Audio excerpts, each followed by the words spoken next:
Bonjour à tous, au menu aujourd'hui les prix de la nouvelle Hyundai i20, le Land Rover Defender en version utilitaire et un nouveau record sur piste pour la Honda Civic Type R. Avant cela, on parle de la Skoda Octavia.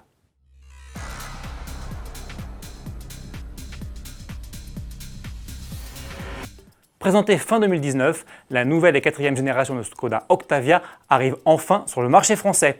Les commandes ouvriront à partir de la mi-juillet.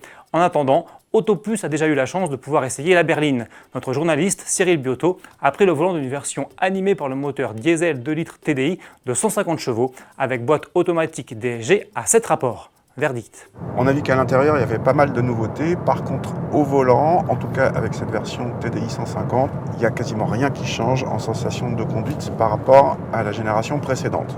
Et pour cause, donc c'est les mêmes moteurs, c'est la même boîte, la même plateforme. Pour la partie châssis, on a une version avec suspension pilotée et pas de surprise non plus, donc ça ne change pas par rapport à avant. C'est typé confort. Même quand on se met en mode sport, ça reste très gentil et on aimerait un petit peu plus de dynamisme, mais de toute façon, la vocation de la voiture, c'est d'être une bonne familiale, très saine, très sûre, et c'est ce qu'elle est. Il ne faut rien changer là-dessus, et en plus, après, il y a une bonne surprise au niveau des consommations. Au lancement, l'Octavia 4 est proposé avec un moteur essence et 2 diesel pour des puissances de 116 et 150 chevaux, et en deux finitions, ambition et style. Les prix vont de 26 430 à 34 310 €. Ajoutez 1 100 € pour le break combi. Tarif toujours avec la nouvelle Hyundai i20, la citadine sud-coréenne qui inaugure un nouveau design caractérisé par une grille de calandre XXL et des projecteurs effilés, se lance avec deux moteurs essence, un 4 cylindres 1,2 litre de 84 chevaux et un 3 cylindres 1 litre de 100 chevaux à hybridation légère 48 volts. Climatisation manuelle, assistance active au maintien de voie et détection de fatigue sont ici de série. Les prix débutent à 15 950 €. Le nouveau Defender sait décidément tout faire.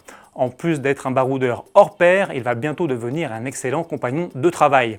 Land Rover fera en effet prochainement revivre son appellation hardtop qui remonte aux années 50 en lançant une version utilitaire de son 4x4. Le constructeur promet déjà une capacité de remorquage allant jusqu'à 3,5 tonnes, un franchissement de gué de 90 cm et des angles d'attaque, de crête et de fuite de respectivement 38, 28 et 40 degrés. À bord, on retrouvera le nouveau système multimédia Pivi Pro, mais pas de deuxième ni de troisième rangée de sièges puisque l'espace à l'arrière sera dédié au chargement.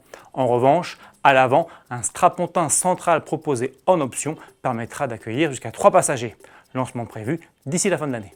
On se quitte avec la Honda Civic Type R qui vient de battre un nouveau record sur piste, celui de la traction de série la plus rapide sur le circuit de Suzuka au Japon.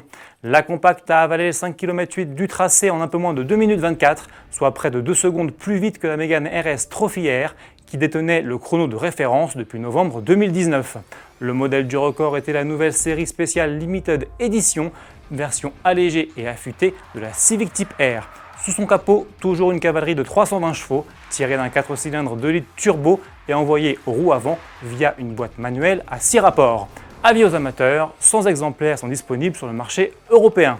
Très bon week-end à tous et à lundi.